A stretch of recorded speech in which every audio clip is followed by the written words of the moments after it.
Welcome to KGXT, Gen X Talks podcast, live from Central California. Making plans with the boys. I'm gonna hit the town. Yeah, I'm gonna make some noise. I'll push past the pain and my wounded pride. I don't want to do this because you're still mad. You're not. It's not a compliment. It was a compliment. What you said. No, it wasn't. It was a compliment. I said. No. I told you were hot. I said on a scale of 1 to 10, you're a 10. That is not what you said. What did I say then? I was looking in the mirror this morning and I said I don't feel pretty anymore. Yeah. That I'm getting old. And then you said I was still a 10 at Walmart.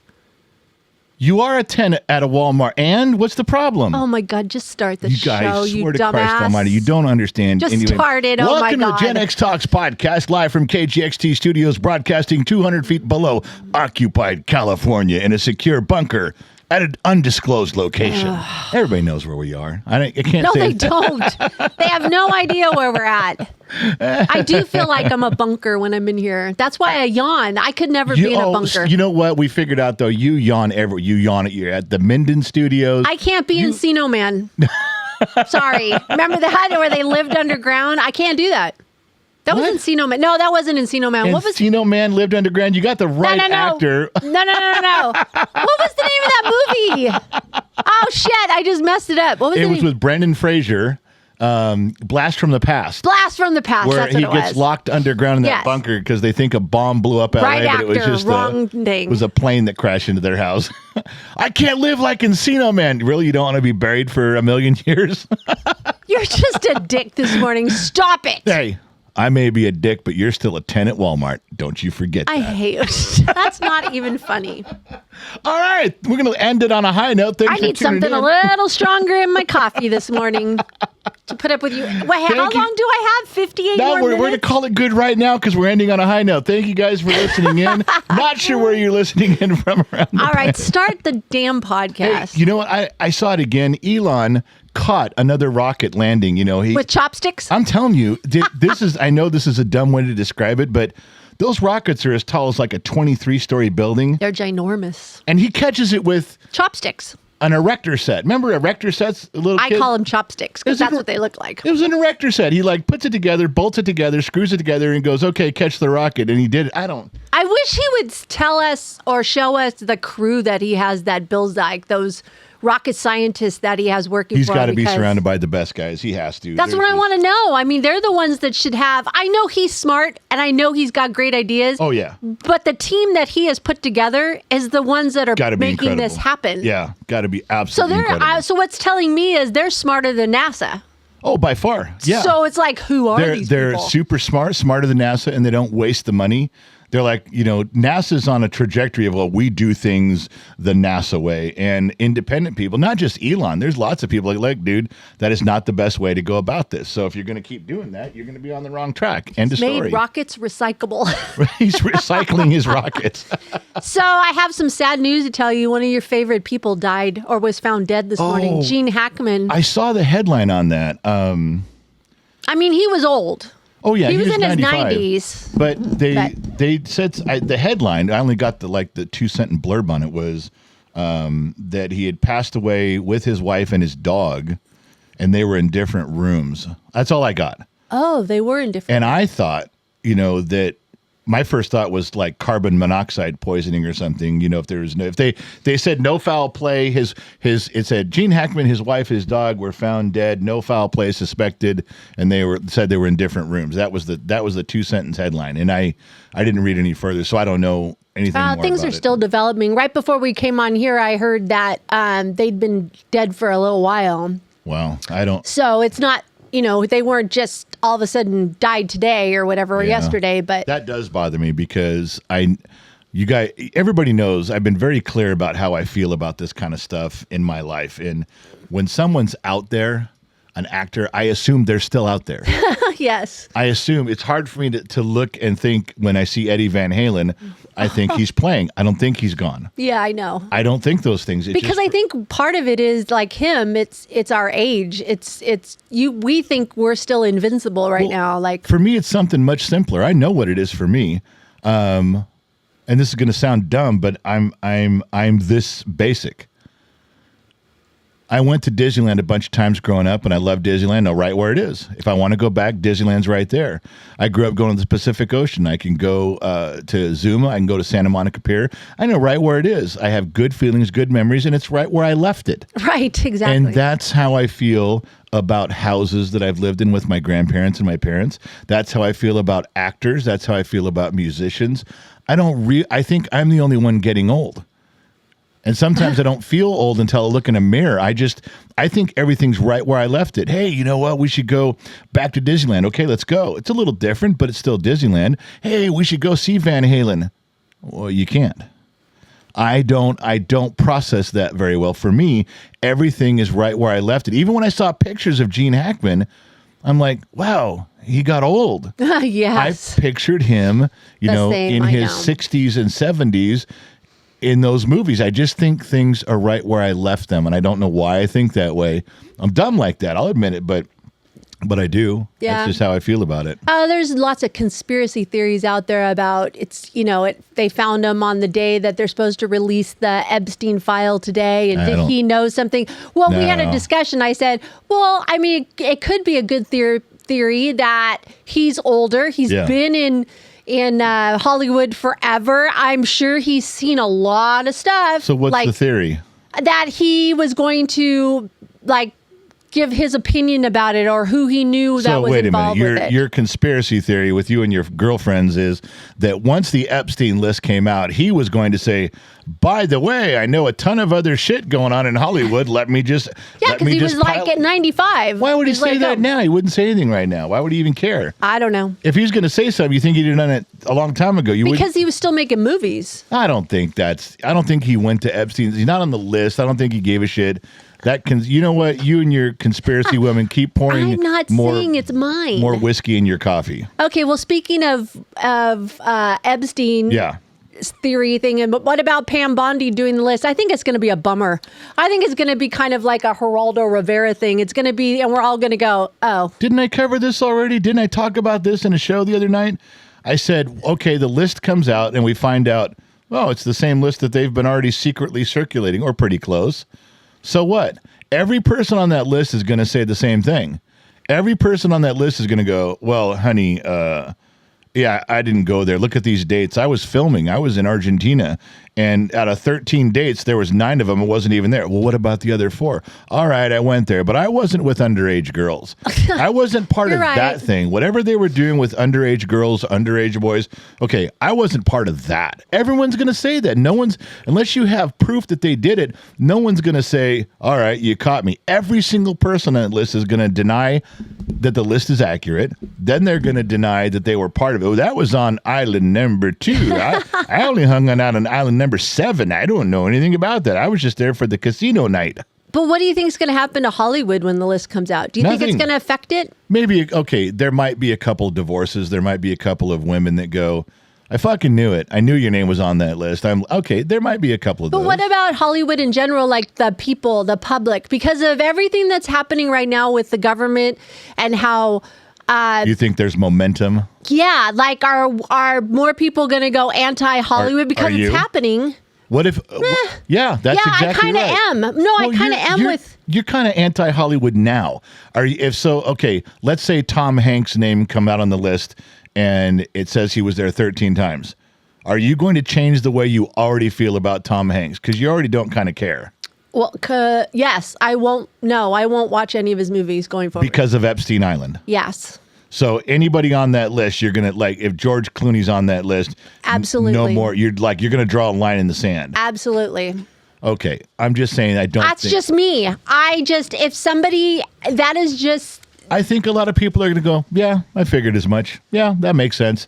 You Hollywood guys. But it's children. Yeah, I know. I am freaking out about that. Like, how dare they do something like that? I think when it would make a list, I don't think is going to make any difference. I think what would make a difference is if video comes out.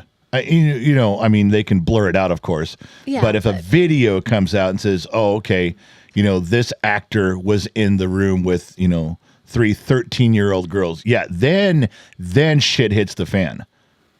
Right now, it's just a list of accusations, a list we might already know. And it's true what you say. It could be they just went to the island. I mean...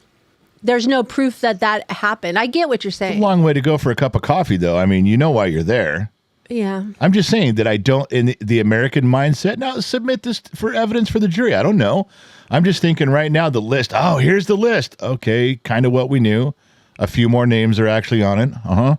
And then denials start coming. And I mean, it doesn't really change what I'm thinking. But pictures or a video? Yeah. So there was 13-year-old girls there. Oh, you were doing stuff. Yeah, that's a huge thing. Right now, I think it just kind of bounces off the atmosphere and keeps rolling through space. That's just my opinion. All right. Well, what do I know? I'm just a dumb mechanic in the middle of the day. Yes, you are. I guess we will find out because it's supposed to be released today. So just so you know, you turned into my grandmother. Shut up. Yep, you did. You know what? I take that as a compliment. Good for you. Well, it's not, because you're both dumb in a certain way. One certain way. I didn't say your whole life was dumb. Calm your tits. One thing. And I did the same thing to my grandmother when I was like 12, and I did it to you. Oh my gosh, I know where you're going with this. I did this the other night to you. I'm telling you. Oh my gosh, stop. No. I'm telling them. So I sit there, and she's pro dog. She loves her dogs, and she guards them. Tell and him treats you them want to come back as one of my dogs. Than our children. If there's reincarnation, yes, I want to come back as one of your dogs. All right. So if I am in a nice, soothing voice to your dog, and I call him bad names, you get mad. Yes, I do. If I go, oh, Ranger, you're a bad dog. You're an ugly dog. Nobody likes you. I don't like that. You're a horrible dog. You know, you're a stupid dog. You're dumb. You're dumb. You're a dumb dog. Yes, your mom is a dumb dog. You get mad. Yes, I do. Why? Because I don't like you talking to my dog like that. Yeah, but you say, and I tell you, I'm using a soft tone. He can't tell the difference. And you said, yes, he can. He knows you're calling him bad names. So then I yelled at your dog. I screamed at your dog, but I screamed nice things. Who's a good dog? Whose mama's good dog? You're such a good boy. You're a good dog. And you said, don't yell at my dog. But I was saying nice things. You said before he could understand my words, and I needed to choose nicer words. So I did. Now, which is it? I don't want you to do either. Well, you can't have it. If yelling at him is bad, and I say, but I'm yelling nice words, you look at me and go, listen, my dog can't understand the words you're saying. He just knows you're yelling. He doesn't know you're saying nice words. My dog just knows you're yelling, and he feels bad. All right, I'll go along with that. So I change it up, and I use a nice, pleasant tone, but I call him every name in the book. Now, I don't like it. Magically, he knows what you're saying. He can hear you, and even though you're using a soothing tone, he hears your words, and you're hurting his feelings. Yeah. You are just like my grandma. Good. I am proud to be your grandma. For God's sake. I don't know. There's nothing wrong with that. Thank you for the compliment. This is just an experiment, and you failed. Your grandma was an amazing woman. Whatever. She was confused like you when it came to the dog thing. No. So I got a question for you. Hold on 1 second about your grandma. Hold on a second. Do you remember the last dog she had was probably, if that dog stood on its hind legs, it was taller than your grandma? Yeah. But she used to walk that dog everywhere, and that dog loved her. I used to think that was so funny. If that dog wanted to, he could have put one paw on your grandma and knocked her over. What was she, like 100 pounds? Not even that, 85 pounds. Like 5 feet tall. Well, that's going to be you when we move to Minden, because we're living in a patio house with really no backyard.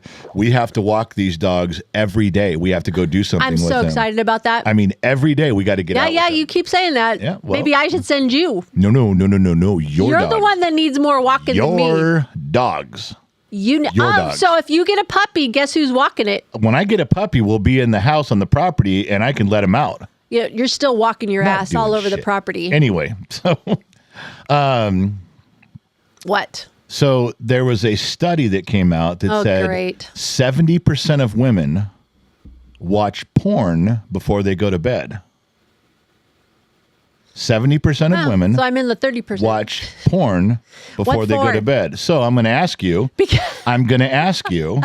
Okay. This is going to be good. What do the other 30% watch? Nothing. They read a book.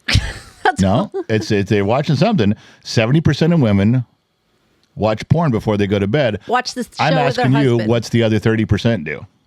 read a book or watch TV. You're with supposed the to say husband. you don't know. I don't know. Because you're part of the 70%. Oh my God. You don't know what the other 30% are doing, Yeah, do I you? failed that joke because I was giving you, the fucked answer. up my joke, man. All right, ladies and gentlemen of the jury, let me submit to you a really good You want to joke. know why 70% women watch porn before bed? Why? Because that's what we're envisioning when we're having sex with their husband. Wow. Wow. You had to go there, didn't you? Hey, you brought it up. I'm just telling you what's true. So, ladies know and what? If gentlemen and the audience, I will give you that joke and you can repeat it because she fucked it up on this end. Try to do a good joke live and she just ganked the You know whole what? thing. If So, you guys can look at porn yeah. and all these big booed women and all Yeah. these women that you cannot get, Yeah. then we can look at porn and close our eyes and envision somebody else. I'm not saying you couldn't. I'm just saying you fucked up my joke. Oh, well, that's So what you're trying guys, to say. just go out there and tell your wife, say, hey, honey, do you know that there's a study, 70% of the women watch porn before they go to bed at night? And they go, oh, really? You say, yeah, what do the other 30% watch? And they'll say, your wife will say, I don't know what they watch. And you go, that's right. You don't know what that Oh, 30% brother. watches because you're part of the 70%, aren't you? Yeah, see how I did that? That's what you guys wish. Fucking ruined the I want to whole know thing. who did that study. What they Doesn't do, matter. 20 It's a women? it's a fucking joke. What they do, 20 women?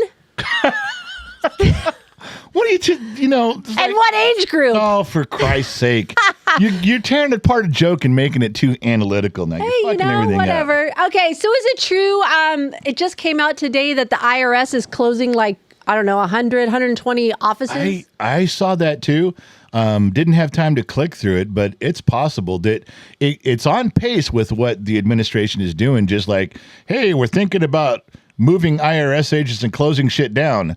And normally in the past, there'd be a year of discussion, a committee. Is it worth that it? Is it analyzes good? They got to Yeah. figure it all out. He just comes and goes, yeah, it seemed like a good idea on Monday. So on Friday, everybody go the fuck home. You know, if it is, that's huge. Good. The deal is the first thing that pops into my head with that. Remember, Generation X. Yeah. Just thinking with my gut, you know, how does that? My first gut was, okay, if they move 80,000 IRS agents to do other jobs, and they close 120 offices, whether they're laid off or whether they're reassigned. Are people, this is my first thought was, are people more likely to cheat on their taxes because they're not as worried about an audit? That was my first thought. Then my second thought was, well, what happens if all these people cheat on their taxes because they're not worried about an audit?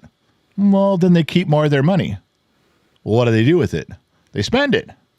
They spend it on cars and boats and movie tickets, and it puts the money right back into the economy. Now, I'm not saying people are going to start making T-shirts now. Cheat on your taxes, support the economy. That's not what I'm saying. But my brain just jumped from one to the other. You know, I do the lily pad thing and like a frog, and I'm like, well, leap number one. They're closing the agency. Leap number 2, they're cheating on their taxes. Leap number 3, more money for the economy. Yay, us. What if they eliminated taxes completely? Well, you can't eliminate taxes completely. You can't. Why? Well, you have to pay for the military. Let's start with that. We need a military. It's very expensive to run a military. We have to have that. Number 2, you have to have a federal government. You have to have senators and congressmen and a president. You got to be able to function and pass laws so people behave themselves. Otherwise, everybody would have different rules in every city and every state. There does have to be, the Constitution needs to be upheld. So you do need the 3 branches of government. You do need to have some form of government. Now, I think there's agencies that are just bloated, that like the Department of Education. Why can't we, I don't think we should take it away completely. I think like oversee, right, something to oversee. I think the you turn states. it back over to the states, let the states decide what they want to do. Agreed. And you have a small little oversight that says, okay, are all the states, are there test scores coming up? Right. That's all. Just an oversee committee. That's Yeah, I get it. Just a little bit of there. Same with abortion. Let the abortion rights go back to the states. Let the states decide. Agreed. Let them decide what they want to do for their people. If New York and California, There's other things to worry about in the government. right? And, There's a lot of agencies you can get rid of. I think they're what was it they're doing with the post office? Oh yeah, they want to absorb it into the Commerce Department. Yes. I think. Yeah. But and I'm for it because I don't like where the post office has gone. Well, they said roughly, and I'm probably going to get these figures wrong, but this is a rough cut. They said they lose $8 to $9 billion a year, and the Commerce Department spends $40 billion every 10 years on the census. So they said, just give us the post office and that $4 billion a year on average that we spend on the census. We'll just have the post office do us. Walk around and knock on the doors, talk to people in the neighborhoods on a Monday. How many people live in your house? What ages? Do that on a Monday. Skip the mail on one day and just absorb it into it. And well, now you've cut the deficit of the post office in half. Yeah, I don't like where the post office went. That I miss having a postman in their uniform because they're federal employees. Yes. Well, now especially in our city, I don't know if it's everywhere else, but in our city, they've now outsourced it to just Joe Schmo on the street. I know. Dude comes up in a straw hat with shorts and flip-flops on and opens up the back of his Subaru. Yes. And starts putting mail in. I don't think that's that does not look like a federal employee to me. No, it doesn't. It doesn't. It kind of diminishes the post office. And they say, well, you can't just afford to have the uniform. You can't afford to have the little Jeep mail trucks. It's like, well, you're going in debt $8 billion anyway. Why not fucking do it the way at least look good while you're failing? Remember those little army Jeeps when they used to? I loved. Yeah. I know, but they were the little army Jeeps. Well, that's because they had so many after World War II. I loved those. You knew that was the mailman. I don't know why they don't just in California they can't use them because of smog relations, but they're so cheap and easy to fix. They're durable and reliable. I love it. I miss that. We built them to go through the South Pacific and fight a war. It just saying popped in my head. I'm sure most mom and dads have told you this before. Is like, if it's not broke, don't fix it. Kind of thing. So or just solve the whole thing and give it over to UPS or FedEx. Let them do it. Yeah, I have a feeling. So yeah. Just as a note, we talk about sometimes I'll tell you some things we got in the mail here at Gen X Talks. Yeah. And it got I won't mention the woman's name. She's someone who we know. She's in all the comment section. She's been watching for a long time. Okay. In reference to my drinking. Oh. You got an email regarding your drinking? A little side note. She goes, remember, you can't find happiness at the bottom of a bottle of whiskey, General. I wrote back, well, of course not. No shit, the bottle's empty. I'm finding happiness down there. It's fucking empty. That's funny. I sent her that. I did a little side note. I won't tell you who said that. A little side note there with that. So, okay. Yeah. So have you talked with marcyzavala.com lately? marcyzavala.com. marcyzavala.com. marcyzavala.com. No, but I need to. But I'm telling you, I'm starting to hate this nutrition stuff. I talked to Dr. McDreamy about it probably more than I should. I should probably talk to Marcy more. She's the nutritionist. She's the expert on that. She's like got, she's barely even like 50 years old, I think, or 49 years old, and she's got 70 years of experience. She's 50. Really smart. But you say, okay, avoid fat. And then you come to find out, so, there's good fat. What? There's good fat, and it really helps you metabolize it. Is it the good fat? I'm like, what do you mean there's good fat? Yes, then it's like, okay, have protein. Protein's good. So I take protein, and then she goes, no, not the protein drinks, not the protein shakes. Why not? That's the wrong kind of protein. For fuck's sake. For fuck's sake, I just want to give up. I'm avoiding fat. You're avoiding the wrong fat. I'm taking protein. You're taking the wrong protein. I know. Motherfucker. I just want RFK to come in there and just fix it. Look, just don't put it on the shelf. If I'm not allowed to have it in my body, don't put it on the shelf. Just leave it off. That's how it used to be. I'll pick something else. I think that's where we're heading if it continues. Good, because it's so dumb. I'm not that brilliant. I'm not that smart. I can't keep up. I just read RFK was praising the restaurant, the fast food chain, Steak and Shake. We don't have that here. No. But they are changing from what they're frying their food in to something better than the thing. And he praised them that they were the first fast food restaurant to change it.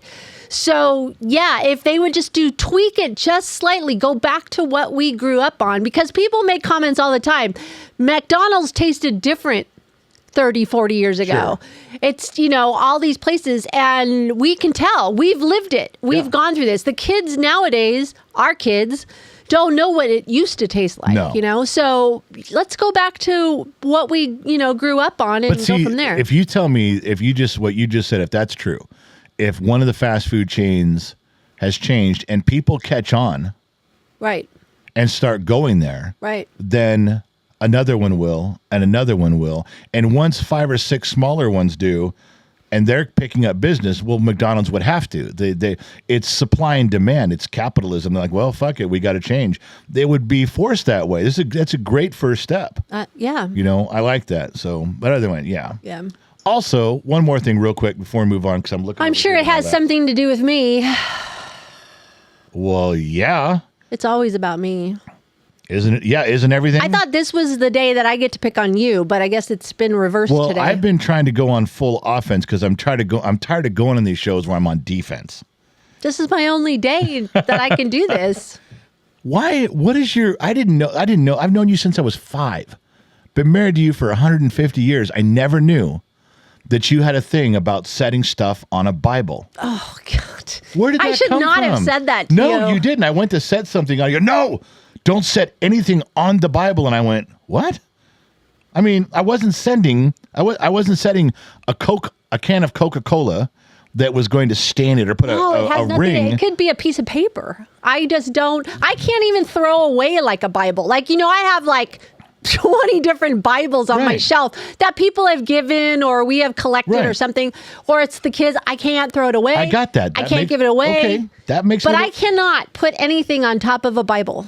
Why? Because I think it's just out of reverence. I don't think the Bible should be covered up. I don't put a condensating Coke can on a Bible. Well, I don't put trash on a Bible. I don't stack 20 books and the Bible's on the bottom. I don't do stuff like that ever. But you literally had a fucking cow when I told you that I said something. No, don't do that. Yeah, I can't. I don't know. I got to tell you, I had no idea what you were mad at first. I've never seen you say one thing in all of our years. There's just this reverence there, I believe, that I don't think that's how I feel. I don't know. Maybe it's just a weird quirk of mine. It's absolutely a weird quirk of yours. I just That's absolutely respect weird. All right. Well, I'm just asking. You know what? I even have my study guide. Like I have this woman's study guide. I have to put it underneath the Bible on top. Cannot put it on top of the Bible. You're kidding me. No joke. It's a weird thing. I don't know where it came from. I don't know. I have no idea. But I respect it that much. Explains a lot about you and your brother. You guys are weird. You I just have weird respect quirks. it. Sorry, Speaking of Dr. McDreamy. Yeah, how's that handsome guy doing? I don't know. I don't know what handsome guy you're talking about. I just know Dr. McDreamy. Dr. McDreamy. That regular, average-looking jabroni. Not in my dreams. He's gonna listen to this and go, "Oh my God!" Well, when he hears you talk nice, he sits a little taller in the saddle. Oh, does he? With whatever he's doing. I don't think my opinion matters. I really don't. I don't. So I want to talk about, we talked about MarcyZavala.com for a long time and how she has completely changed your life in pain, with less pain to almost no pain. Right. And it's just incredible because after your cancer, we went 10 years searching and searching and searching. I mean, every witch doctor, every snake oil, we couldn't get anything. Marcy fixed it. It was absolutely amazing, her knowledge and what she did. So then you got on the other side, you have Dr. McDreamy on the medical side. And so, he's taking care of you, he's taking care of me, and he advises on stuff. And so I don't mind talking about Marcy, because anybody wants to know any details, they get out their pen and paper and go, well, tell me everything. Let me write it down. I can't. It goes just per person. Right. Each person gets evaluated. Each person has a different thing. That's what I think I love about the two of them is that it's not cookie cutter doctor medical jargon you go to a regular doctor, they just cookie cutter it. Yeah, and you get two for one. You get nutrition. And they sit there and they talk to you and go, no, tell us what's going on. And then it's you get the specifically nutrition for side you and the medical side all in one. So I learned so much about that. I was just so crazy. Yeah. But yeah. So I don't mind talking about Marcy because I'm not really passing along anything. With Dr. McDreamy, you have to be careful what you say, because if I go, well, he really made me feel I'm losing weight and I'm in less pain, and I list 4 drugs he's having me take, everybody runs out there and they try to get those 4 drugs, but it may not be what they need. So I'm always gun shy. But I will tell you something. over the last 4 months, you have watched me deteriorate. I have had problems in my gut. I've had problems in my stomach. I've had problems driving. I had problems going to the bathroom. I had problems screaming in pain in the middle of the night. And it slowly came on to where it got so bad the last debilitating. month. Oh, I couldn't sleep. I couldn't sit. I couldn't stand. Yeah. I couldn't walk. I'm driving. This is a true story. To get there, it feels like a pulled muscle deep inside my stomach or lower than my stomach, but not a groin pull. I don't know how to describe it, but it felt like it was in my, if I had to guess, and I'm a mechanic, I'd say it was in my intestine, but I'm sure I'm wrong. But that's where it felt. On the way home from Nevada, I had to tilt my electric seat as far forward as it would go. Forward. Tilted it forward so my chin is like on a the... little old man. Yeah. So my chin is on the steering wheel. Yeah. To find a comfortable spot where I could drive. Okay, with that being said, I realized like 5 days ago, because of all the commotion we've been through, all the moving and traveling and going, I had forgotten one thing Dr. McDreamy was having me take every day, and I haven't been on it for months. It's been a long time. And all of a sudden I saw it, and I'm like, oh my Christ almighty. Something as simple as one thing. Yeah, and so I started going back, and I took, and What was it? Do you remember? Well, see, here's where I don't want to say, because if I say it, then people will go out and drink it, and you can't. It's the amount he has me take is, you know the size of a medicine cup? Yeah. It's about a quarter. Yeah, it's not a lot. You don't need a lot. A quarter of a medicine cup, maybe less. There's a little line on it. So you can't say what it is and have them go out and go, well, I'm drinking a cup of it every day. No, you'll die. So I don't want to, but he had me, like if somebody really wanted to know, I could show them the product and I could show them a picture of how much that he has me take. And but you can say that you're not, this is just I don't know. your own personal advice. But I'm telling you, so I've been back on it for 5 days, and today I can tell things are better. Isn't that weird? I can tell things are better. He wasn't wrong. He takes it too. He says, I take it every day, just a little, the amount. And he goes, it processes you from the moment you eat something until it leaves your body. He goes, it helps everything get back in order. And oh my God, was he right? I forgot about it. And now here I am. I'm 5 days into remembering it, and I'm in much I better appreciate shape. their advice with, Damon's not a doctor that just You offers mean up. Dr. McDreamy?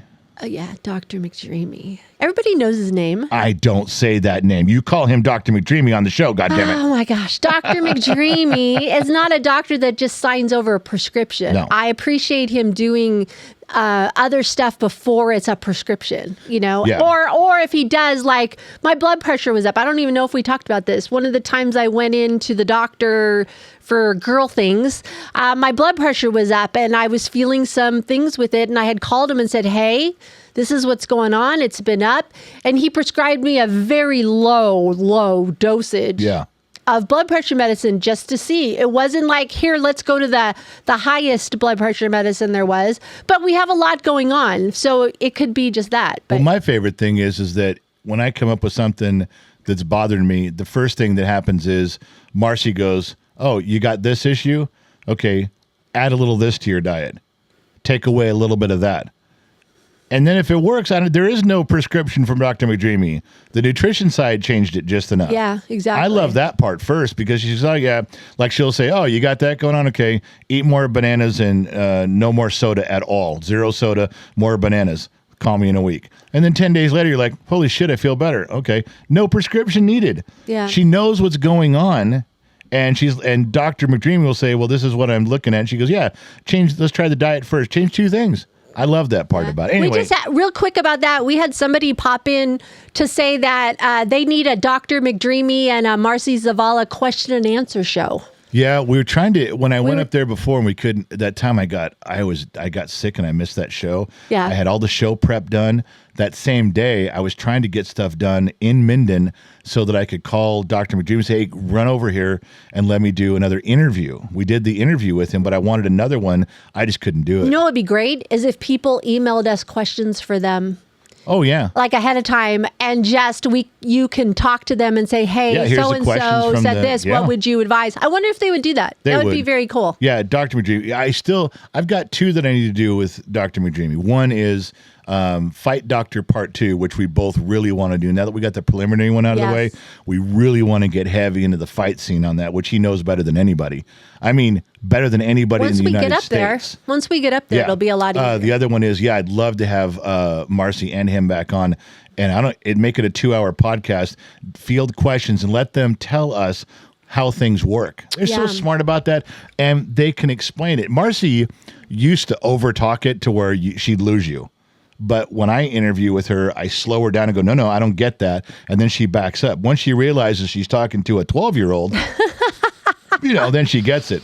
Oh, very cool. Okay. So I'm a big movie guy, right? Yes. More so than anybody I know. That's true. Thank you very much. I take that word. That is a badge of honor. Well, good. I'm glad you feel that way. Had a movie, the plot recently destroyed. Now, do you remember when we watched Big Bang Theory and they ruined Raiders of the Lost Ark for me? Oh, yes. You were in total shock after that one. I bet you everybody felt that way. Everybody who watched the Big Bang Theory, and just for those of you who remember, for those of you that love Raiders of the Lost Ark, turn off your radio. Right now, turn it off, because you're not going to be happy with this. And they in the show, the TV show, Sheldon showed it to his wife or his girlfriend, Amy, and she goes, "Yeah, it was a good show." And he goes, "No, it was the greatest show." She wasn't thrilled with it. Yeah. Yeah, she goes, "It was okay, big deal." He goes, "What? How could you not understand this is one of the greatest movies ever made?" She goes, "Yeah, except Indiana Jones plays no pivotal role in the movie whatsoever. And he goes, "Oh, I understand. You don't get it. Indiana Jones is the one with the hat and the whip." She goes, "I know. But even with him not in the movie, even if Indiana Jones was not in the movie, the Germans still find the Ark. They still take it to the island. They still open it, and they all die, whether he's there or not." He's just fluff. And I was like, "Oh my God." And then what did one of the characters bring? I said, No. They had to have Indiana Jones because they were digging in the wrong spot.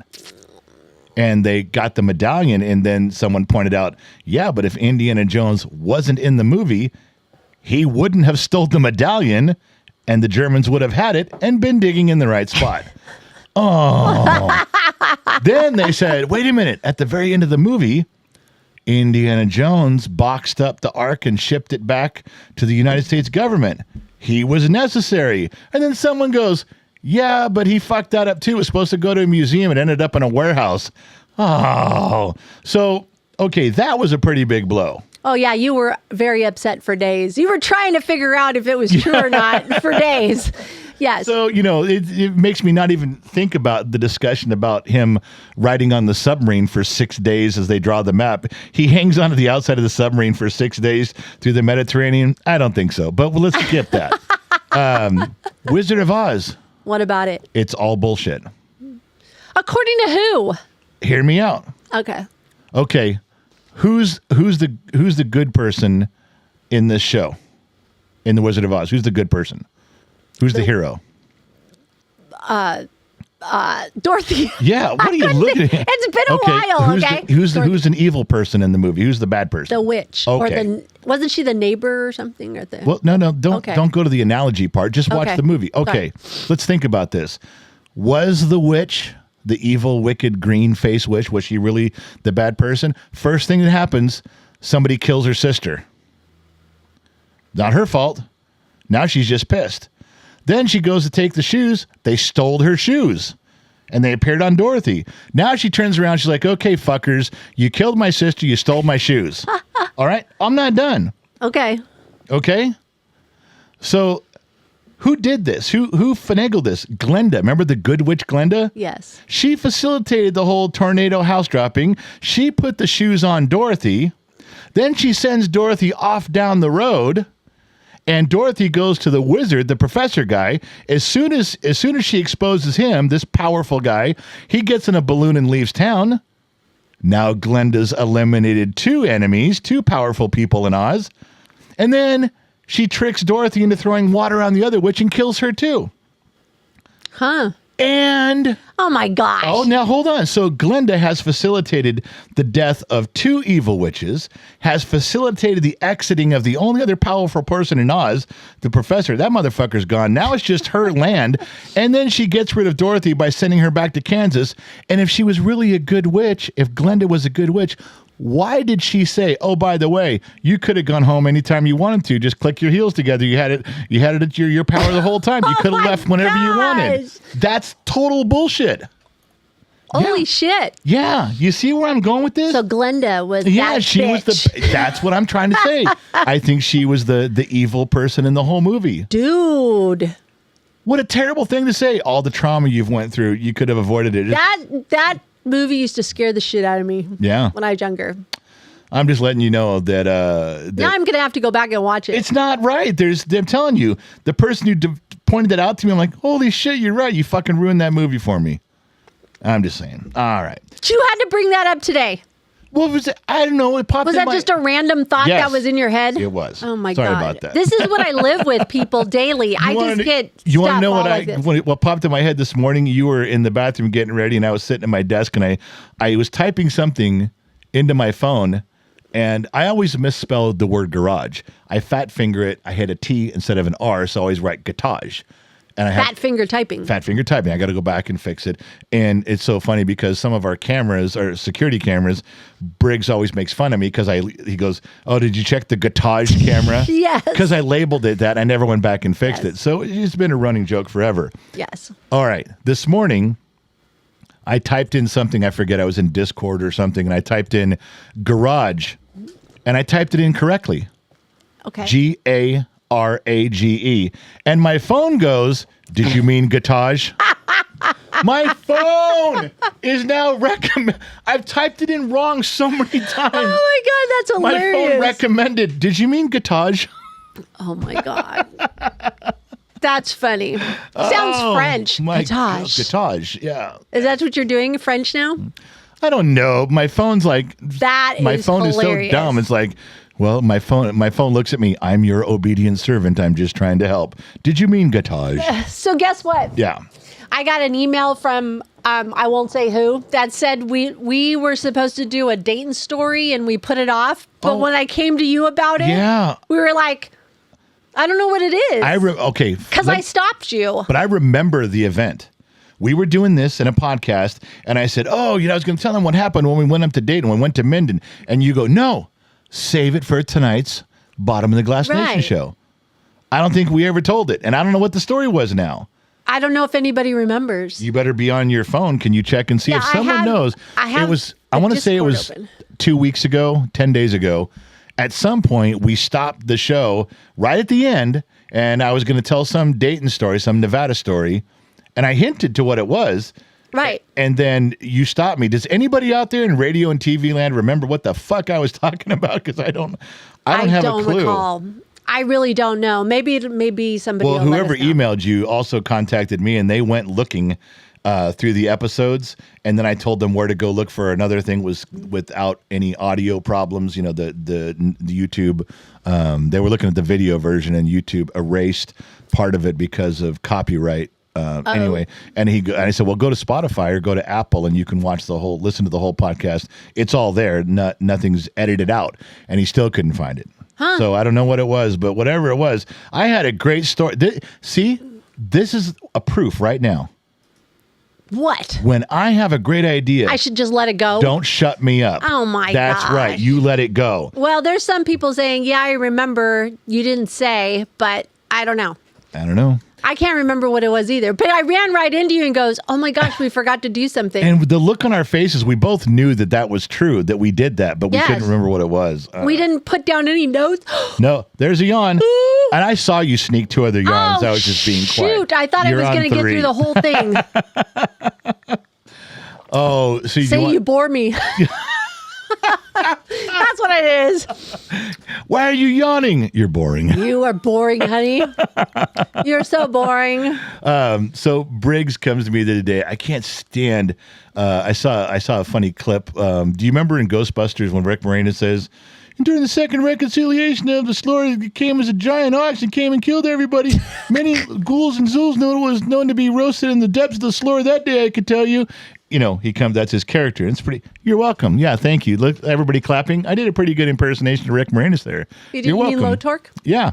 So, we miss our low torque. We miss our low torque. So that's what it's like when kids come and explain video games to me. Oh, I know. That's all I hear is this. No, you know what I'm getting language. nowadays? Side note. You know what I'm getting nowadays? Dragon Ball Z.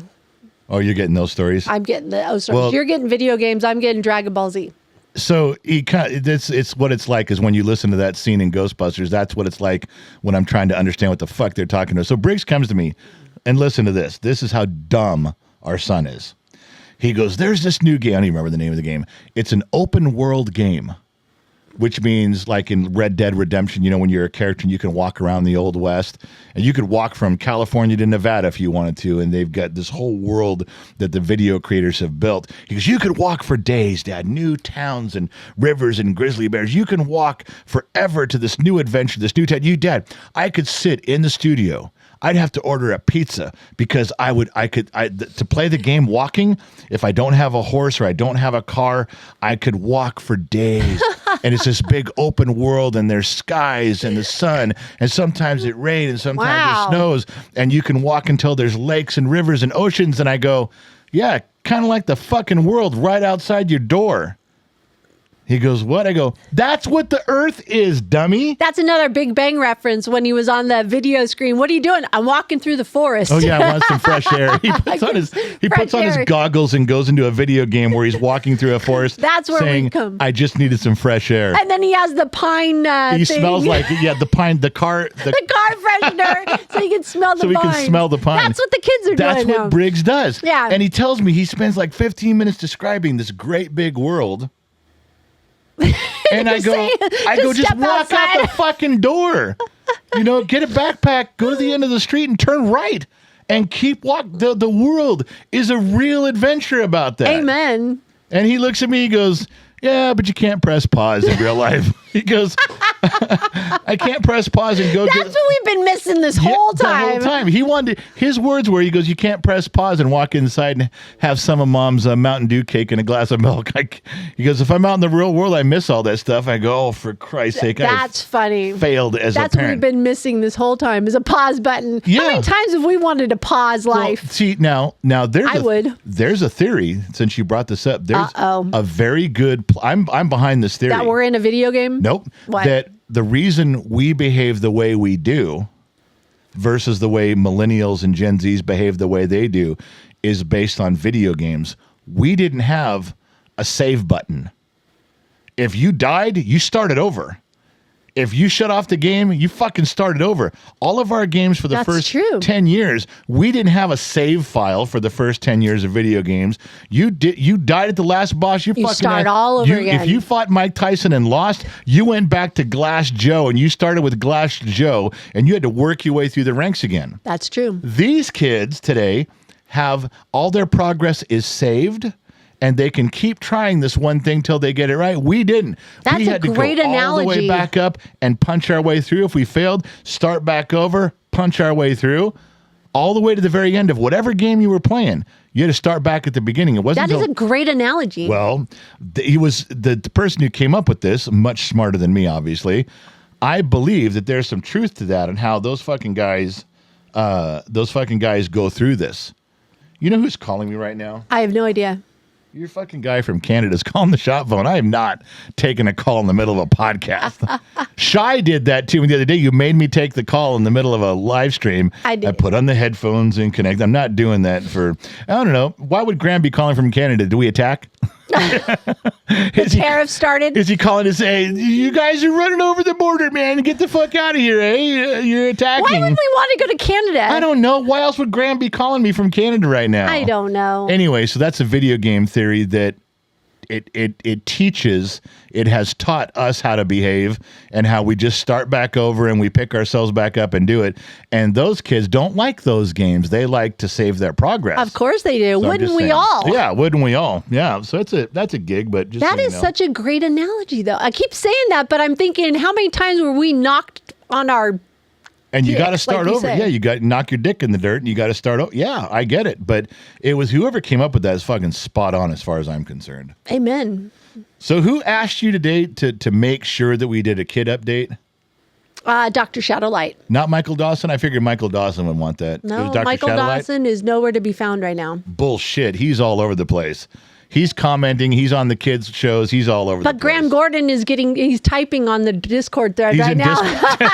Well, because I'm waiting for it to show up. There's people watching on the studio camera Yes, they right are. now.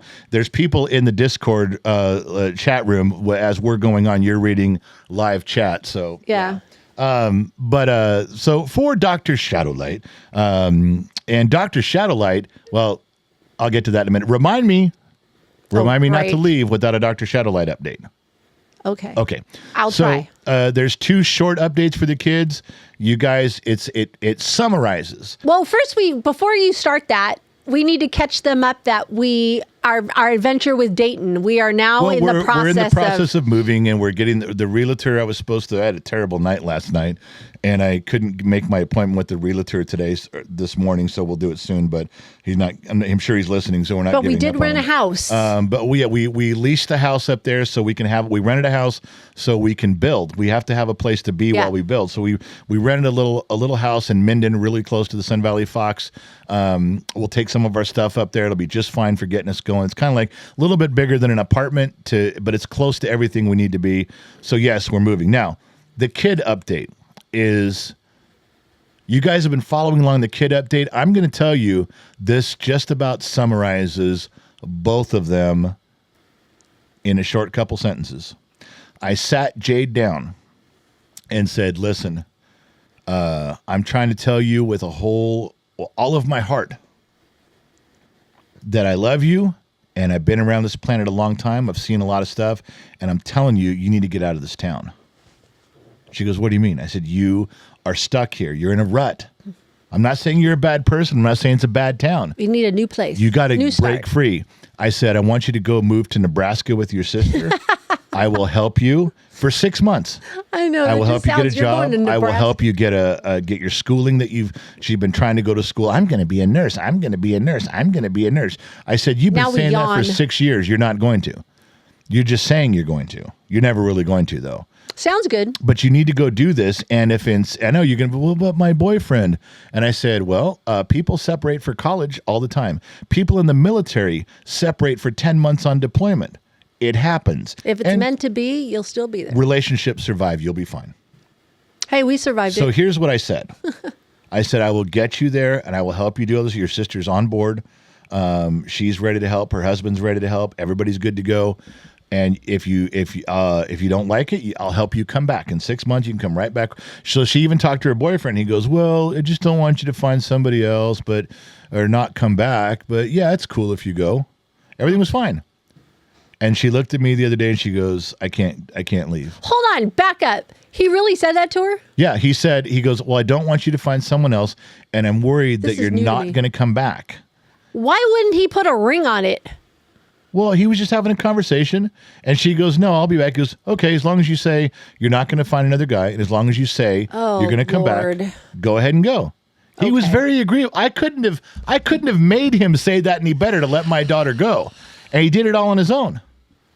And then she sat here and she goes, but I'm not going. And I said, why aren't you going? She goes, I can't leave. I promise I'll go to school. I promise. And she says, we're really thinking about it in a couple years. We need to move out of California anyway. We'll probably move near you and Mom. And I just sat there and I looked at her straight face. I go, no, Jade, you won't. No. She goes, what do you mean? I go, you're never going to go to nursing school. It's been 6 years. You're never going to get out of here. If you don't take this chance, you might get stuck here forever. You'll be 35 years old living in that same little duplex, working at the same place, talking about what you're going to do someday. Ouch. And I said, I love you, Jade, but you're not getting it and you're not taking the chance. And I'm telling you right now, I'm not wrong on this.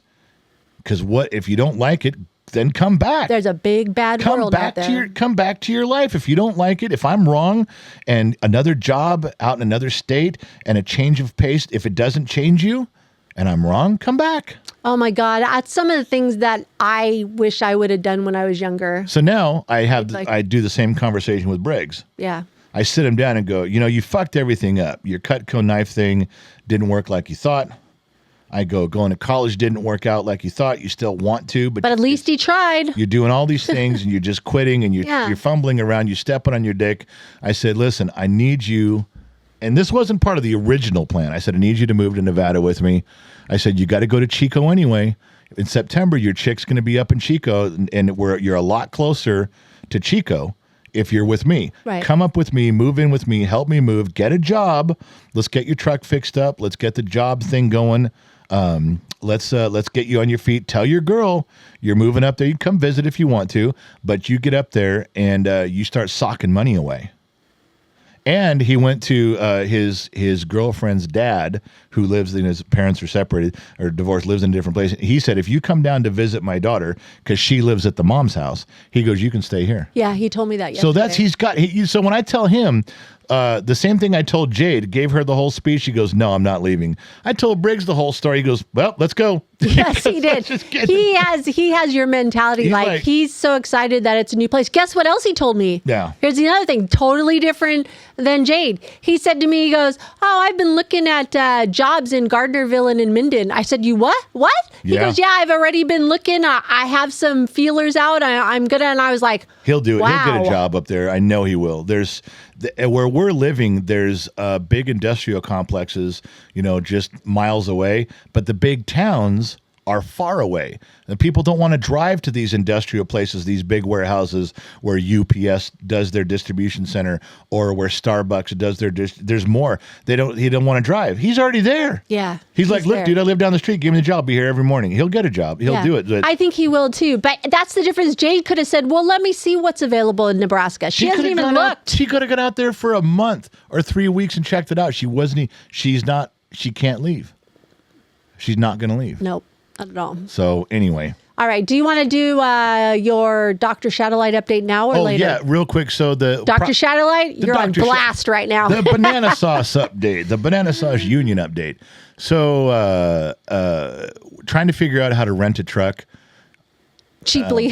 Well, the way 25 years ago, I would rent a U-Haul locally. Right. And I would cut the wire to the speed sensor. Not saying we've ever done that before. On the speedometer, so you couldn't keep track of the mileage.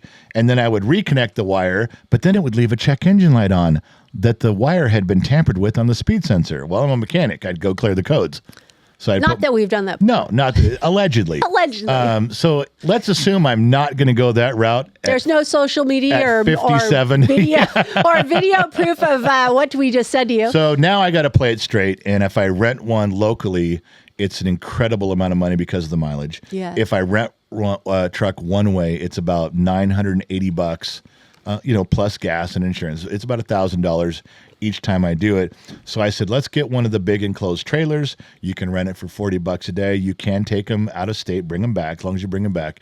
And as I'm doing this, I'm thinking this will work out a little bit more on gas, but not nearly as much as the U-Haul was going to be. I mean, it's not even a quarter. It's about a quarter of the cost. Right. And Dr. Shadowlight says, hey, I have an enclosed trailer, and it's bigger than the one you get from U-Haul. And this solves two problems. One is we don't have to keep renting it all the time and worrying about getting it there and back and there and back and there and back. The other one is we can park it right up against the garage in the driveway and keep loading it. And when it's full, leave. Otherwise, we have to stack all the boxes in the garage. When we think we have enough for a full load, go rent the trailer, load it up. It's just timing. Right. This makes it much easier. So tentatively, for anybody who wants to know what's going on, we will be either somewhere in Arizona or Gallup, New Mexico. We're meeting halfway. I'm going to drive down there, pick up the trailer, and spend the night. And he's going to drive that same portion this direction.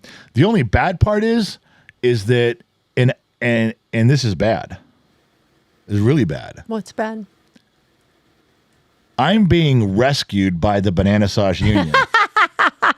I'm being saved by Dr. Shadowlight and his Banana Sauce Union. I tell you, that sticks in my craw. I got to tell you, I'm not happy about that. I said, what am I supposed to do? He goes, I said, how about I get a big 10-foot sticker made of the Banana Sauce Union and put it on the side of the trailer? And I think he was okay with that. That would be hilarious. Yeah, that's very nice and thoughtful and wonderful about that. Yeah, it's a big deal for him to do that. It's not just borrowing the trailer. He's actually talking about at his own expense, driving and getting it halfway to us. That's a huge thing. Yeah, that's really big. That reminds when our daughter and her boyfriend moved up to Clovis. Remember when he pulled in the driveway with a horse trailer? Yeah. He borrowed a horse trailer. It was his. It was their family's horse trailer. Just loaded it up. And she looked at it like, my stuff's going in a horse trailer. He goes, I cleaned it. Remember he said, he goes, that pressure washed it out.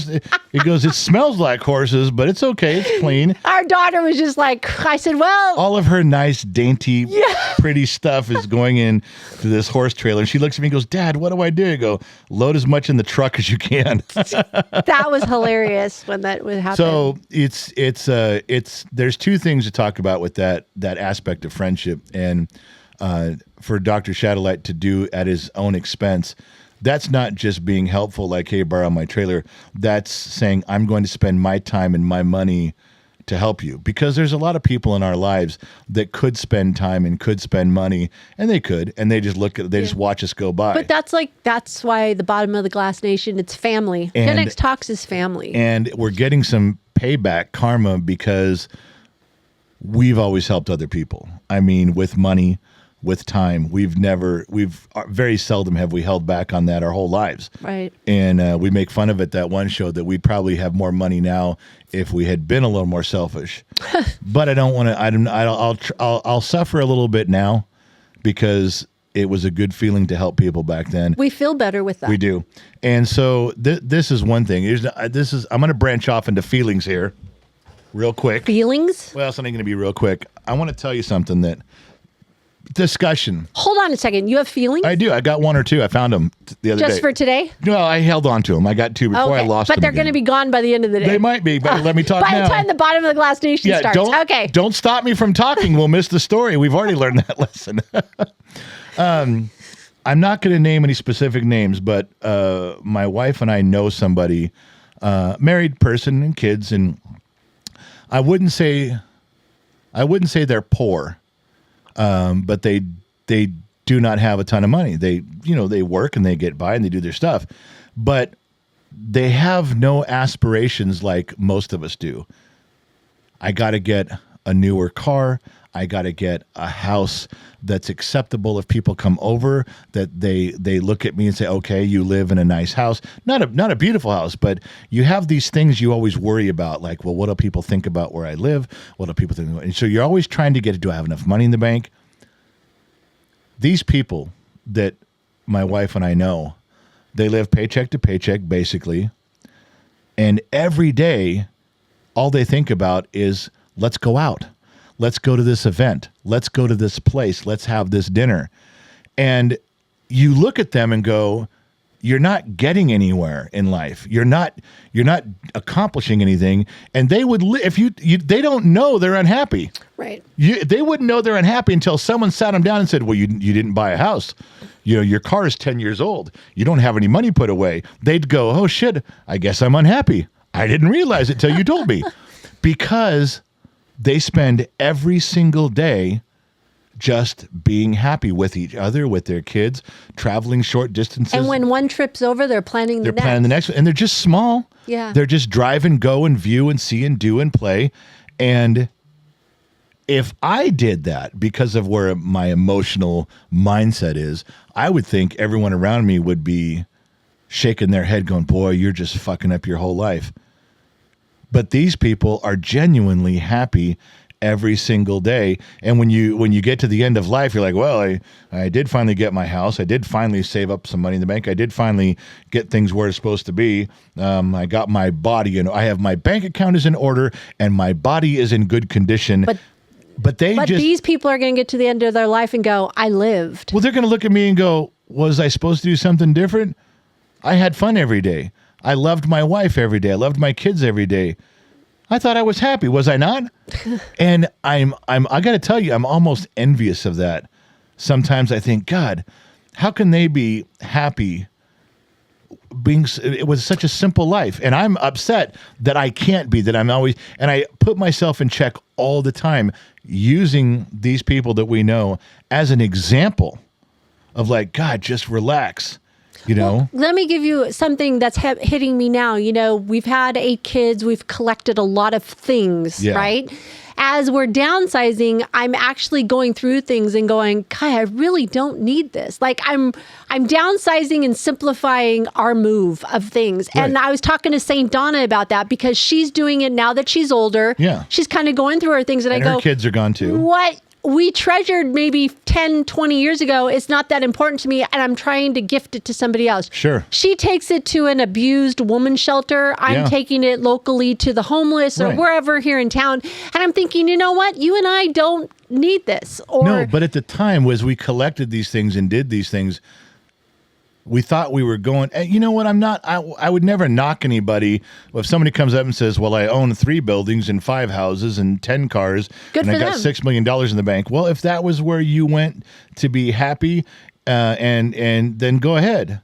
But that's a hard thing to achieve. Not many people can. Right. Much easier to find a way to be happy with what you've got. Yeah. And man, I'm envious, and I'm sometimes I focus like, God, calm down. I get it now. With giving some things away and kind of going through my closet and like whittling down clothes, I'm like, you know, it feels like a weight is kind of lifting. Well, like it's just simpler times. And you look at you look at things, building your life and looking at your life in one corner of your life at a time and improving it the way you want. I look at your brother and I look at St. Donna.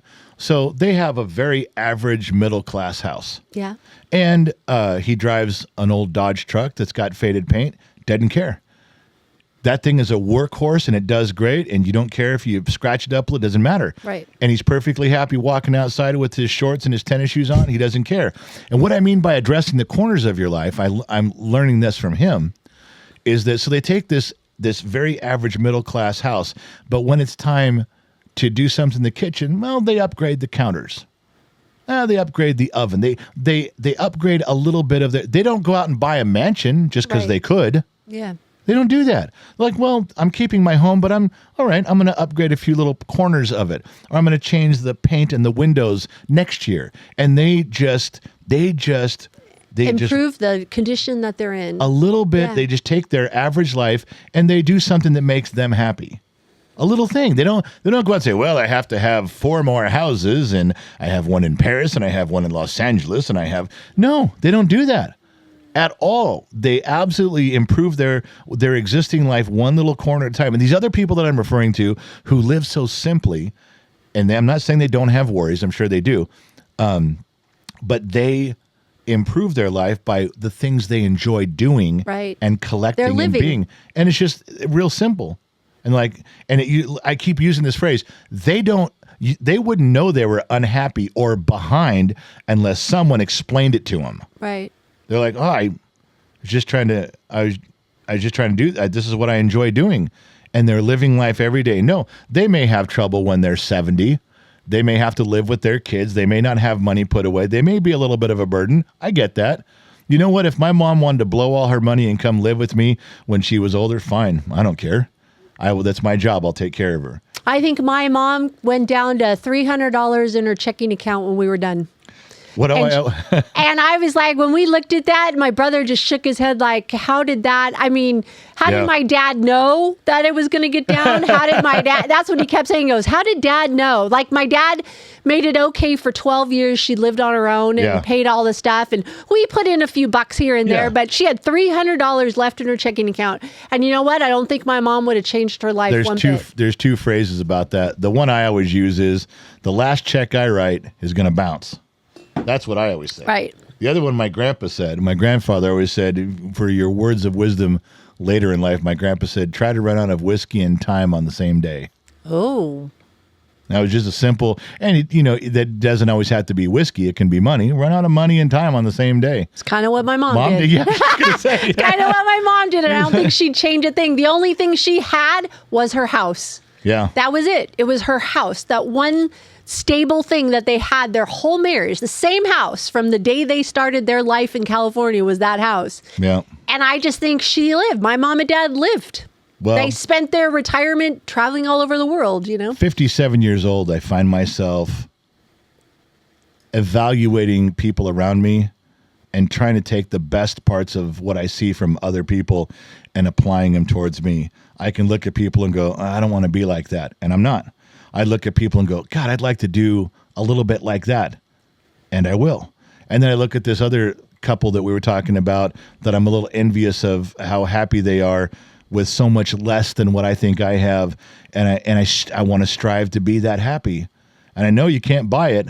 I really have to invest on you and myself and Briggs and our dogs and Gen X Talks and be happy with what we're doing. Yeah. And I think the rest of it will just lift off my shoulders. I think we are getting simpler. As much as we're building a house and it's so stressful, we're not building a mansion. No. We're just going smaller than what we're living in now and very simple. It does not have to be. No, it's going to be, I'll be lucky if I get an upgraded mantle on my fireplace, or you pick what kind of kitchen countertops you want. As we're getting older, we're simplifying. That's what I see. But if I can do that, if I can get to a moment, I'll tell you this, if I can get to a moment where my cash flow is a little bit to the positive every month, and I'm sitting on that front porch with you in a rocking chair and our dogs are running around, doesn't even have to be a fully manicured grass lawn as far as the eye can see, just a driveway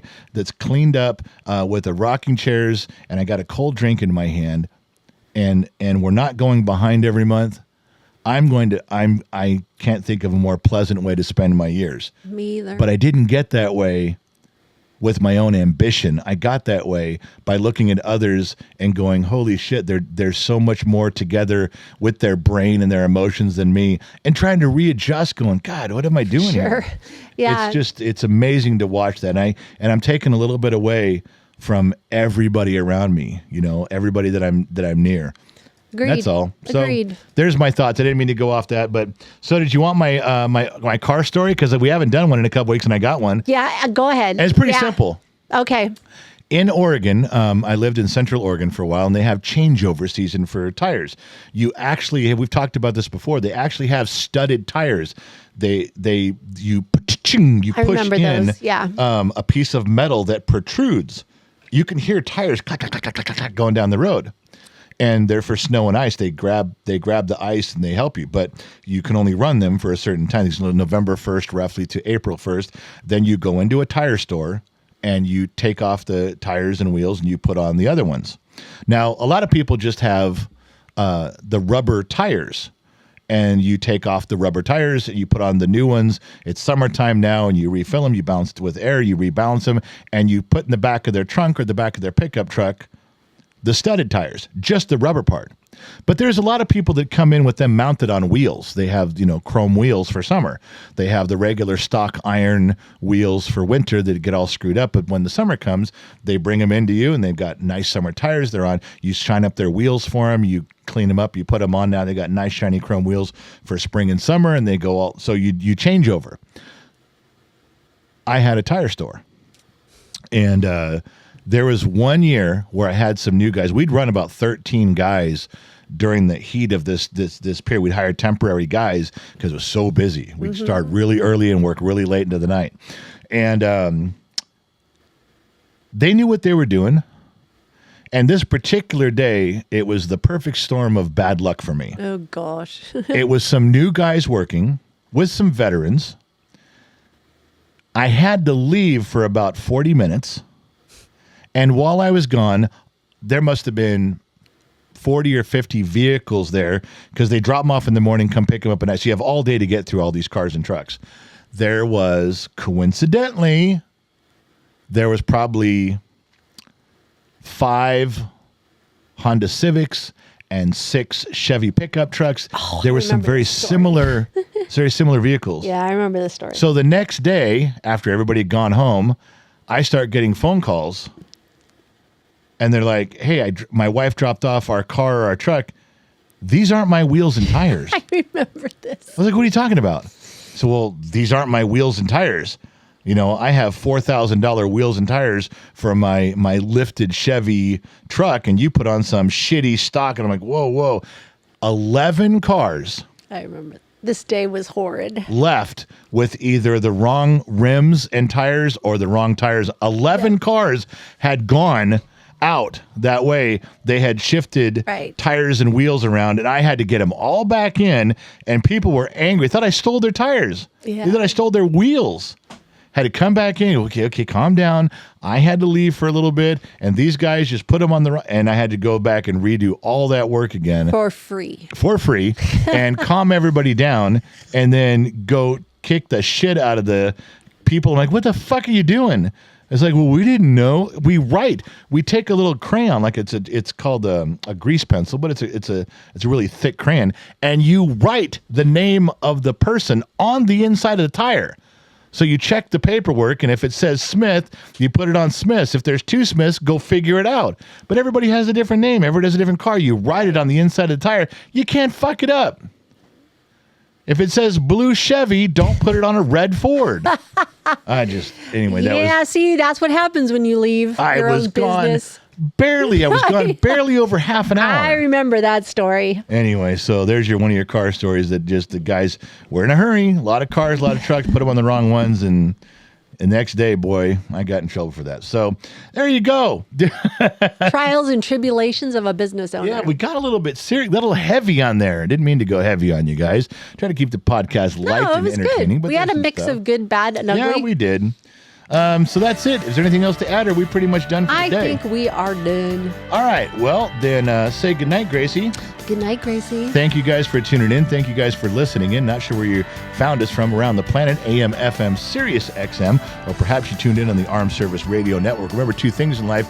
Number one, wherever you go, there you are. And number two, I'll catch you guys on the flip side.